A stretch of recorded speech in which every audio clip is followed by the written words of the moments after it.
بسم اللہ الرحمن الرحیم۔ شروع اللہ کے نام سے جو بڑا مہربان نہایت رحم کرنے والا ہے۔ السلام علیکم۔ ہمارے چینل کو دیکھنے والے تمام بہنوں اور بھائیوں کو ہم دل کی گہرائیوں سے خوش آمدید کہتے ہیں۔ دوستو، انسان کا سب سے بڑا دشمن کوئی اور نہیں بلکہ خود انسان ہی ہوتا ہے۔ بعض اوقات انسان پر ایسا وقت آتا ہے کہ انسان خود اپنے اوپر ظلم کر رہا ہوتا ہے مگر اسے اس بات کا علم ہی نہیں ہوتا۔ یاد رکھیں کہ کچھ کام ایسے ہوتے ہیں جن کی وجہ سے گھر میں سکون اور برکت ختم ہو جاتی ہے، اور ایسے کام بھی ہم اپنے گھروں میں کرتے ہیں اور ہمیں ان کے بارے میں علم ہی نہیں ہوتا کہ اس بے برکتی اور بے سکونی کے پیچھے آخر اصل وجہ کیا ہے، بلکہ ہم تو گلے شکوے کرتے ہیں کہ ہمارے گھر میں تنگی ہے۔ آج ہم آپ کو اس ویڈیو میں ایسے 10 کام بتائیں گے جس کی وجہ سے گھر میں تنگی، بے سکونی اور بے برکتی آتی ہے، یعنی ان کاموں کی وجہ سے گھر کی برکت ختم ہو جاتی ہے۔ اس لیے ہماری اس ویڈیو کو آخر تک ضرور دیکھیں تاکہ آپ کو بھی ان کاموں کے بارے میں علم ہونا چاہیے جن کی وجہ سے آپ بھی بہت بڑے نقصان میں جا سکتے ہیں، اور ایسا بھی ہو سکتا ہے کہ ان کاموں میں سے کوئی کام آپ کے گھر میں بھی ہو رہا ہو۔ اس سے پہلے کہ ہم اپنے موضوع کی طرف بڑھیں، آپ سے ہماری گزارش ہے کہ اگر آپ ہمارے اس چینل پر نئے ہیں تو اس کو سبسکرائب کر لیں تاکہ اس طرح کی مزید اسلامی معلومات اور واقعات اب تک پہنچتے رہیں۔ ہمارے ہاں یہ ہوتا ہے کہ اگر انسان کی زندگی میں کوئی بھی پریشانی ہو تو وہ اسے سکون نہیں لینے دیتی۔ اگر ہم کسی محفل میں بیٹھے ہوں اور وہاں ہماری قمیض کا بٹن ٹوٹ جائے تو اور دیکھے نہ دیکھے لیکن جس آدمی کا بٹن ٹوٹتا ہے اس کی ساری توجہ اپنے بٹن کی طرف ہوتی ہے کہ میرا بٹن ٹوٹ گیا ہے، کوئی دیکھ نہ لے۔ اسی طرح اگر آپ نے کپڑے ٹھیک نہ پہنے ہوں اور کوئی آپ سے آ کر کہے کہ آپ سے کوئی ملنا چاہتا ہے تو آپ کے پاس ایک اچھی ڈگری بھی ہے اور آپ کا شمار عزت دار شخصوں میں بھی ہوتا ہے، لیکن آپ کہیں گے کہ میرے کپڑے ٹھیک نہیں ہیں، ذرا میں اپنے کپڑے تبدیل کر لوں۔ اگر آپ کے ظاہری جسم پر ایک دھبا ہو تو وہ آپ کو سکون نہیں لینے دیتا، اور اگر یہی دھبے آپ کے باطن پر لگ جائیں تو آپ کی زندگی مشکل میں پڑ جاتی ہے۔ اسی طرح اگر انسان کی زندگی میں برکت ہو تو انسان کی زندگی بڑے سکون کے ساتھ گزرتی ہے، اور اگر انسان کے پاس سب کچھ ہے لیکن کام میں اور گھر میں برکت نہیں ہے تو اس کو اپنی زندگی میں کچھ بھی اچھا نہیں لگتا۔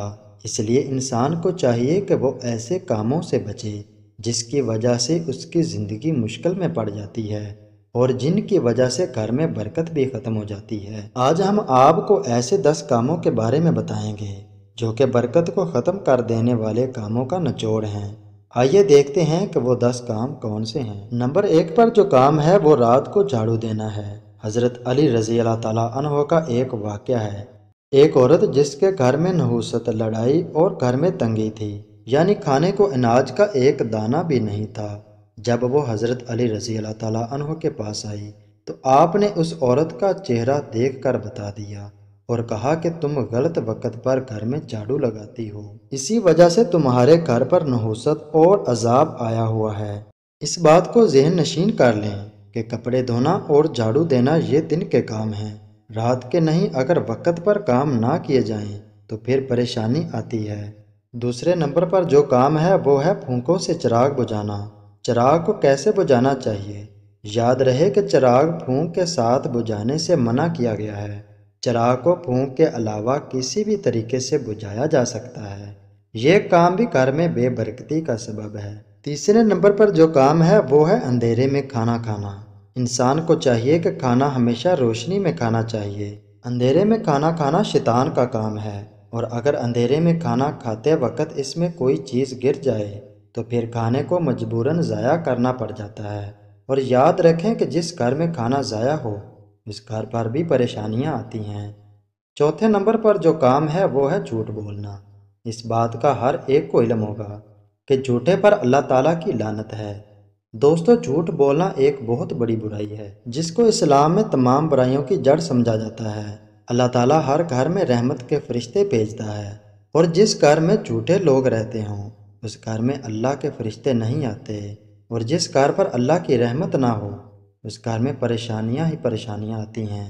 اس لیے ہمیں خود بھی جھوٹ بولنے سے بچنا چاہیے، اور گھر والوں کو اس بات کی تلقین کرنا بھی ہماری ذمہ داری ہے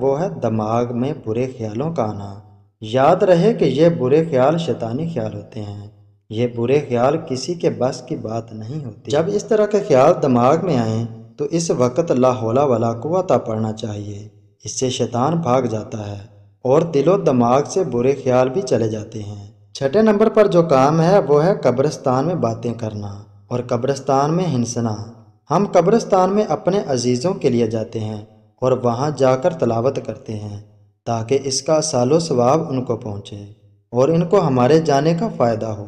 یاد رہے کہ قبرستان میں جا کر ہمیں باتیں نہیں کرنی چاہیے بلکہ ہمیں وہاں جا کر عبرت حاصل کرنی چاہیے کہ ایک دن ہمیں بھی اس مٹی میں اسی طرح دفن ہونا ہے۔ 7ویں نمبر پر جو کام ہے وہ ہے بغیر ہاتھ دھوئے کھانا کھانا۔ اس بات کا ہمیں علم ہونا چاہیے کہ ہاتھ دھو کر کھانا کھانا ہمارے پیارے نبی صلی اللہ علیہ وسلم کی پیاری سنت ہے۔ اگر کھانا کھانے سے پہلے ہاتھوں کو نہ دھویا جائے تو اس سے ہاتھوں کی گندگی اور جراثیم کئی بیماریوں کو جنم دیتے ہیں جس کی وجہ سے گھر میں پریشانیوں کا سامنا کرنا پڑتا ہے۔ اس لیے ہمیں کھانے سے پہلے اور کھانا کھانے کے بعد لازمی ہاتھ دھونے چاہیے۔ اس سے رزق میں برکت آتی ہے۔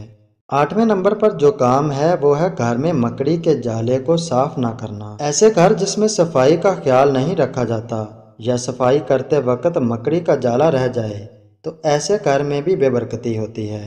اس لیے ہمیں صفائی کرتے وقت مکڑی کے جالوں کا خاص خیال رکھنا چاہیے۔ 9ویں نمبر پر جو کام ہے وہ ہے ماں باپ کو تنگ کرنا یا ستانا۔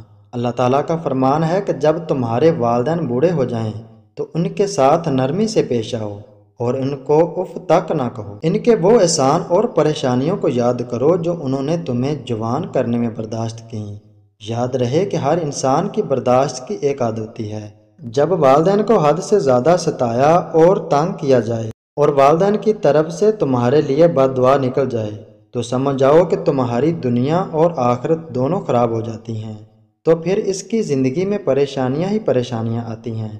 یاد رہے کہ جس طرح والدین کی دعاؤں سے زندگی میں کامیابیاں حاصل ہوتی ہیں اسی طرح ان کی بد دعا سے زندگی میں ناکامیاں اور پریشانیاں شروع ہو جاتی ہیں۔ اس لیے ہمیں زندگی میں کبھی والدین کی نافرمانی نہیں کرنی چاہیے۔ 10ویں نمبر پر جو کام ہے وہ ہے اللہ تعالیٰ کی ناشکری، یعنی اللہ تعالیٰ کی ہزاروں نعمتوں کے ملنے کے باوجود بھی اللہ کا شکر ادا نہ کرنا۔ اس سے بھی گھر سے برکت ختم ہو جاتی ہے۔ قرآن مجید میں اللہ تعالیٰ کا فرمان ہے کہ اے بندے اگر تم میری نعمتوں کا شکر ادا کرتے رہو گے تو میں اس میں اضافہ کروں گا اور اگر تم ناشکری کرو گے تو اللہ کا عذاب بڑا غضبناک ہے۔ اسی طرح اگر ہم اللہ کی نعمتوں کو شکر ادا نہیں کریں گے تو اللہ کی رحمت اس گھر پر نہیں ہوگی اور جس گھر پر اللہ کی رحمت نہ ہو اس گھر میں بے برکتی ہی بے برکتی ہوتی ہے۔ دوستو یہ وہ کام تھے جس کی وجہ سے گھر میں بے برکتی ہوتی ہے اور جن کی وجہ سے اللہ ناراض ہو جاتا ہے۔ جس طرح ان کاموں سے بچنے کی تلقین کی جاتی ہے اس کے ساتھ ساتھ ہمیں اپنے گھروں میں اپنے پیارے نبی صلی اللہ علیہ وسلم کی پیاری سنتوں پر بھی عمل کرنا چاہیے اور اسی طرح نماز اور قرآن مجید کی تلاوت پابندی کے ساتھ کرنی چاہیے جس کی وجہ سے رحمت کے فرشتے گھر میں آ جاتے ہیں اور اس گھر پر اللہ کی رحمت ہو جاتی ہے۔ اور دعا ہے کہ اللہ تعالی ہمیں ہمیشہ نیکی کی راہ پر چلنے کی توفیق عطا فرمائے۔ آمین۔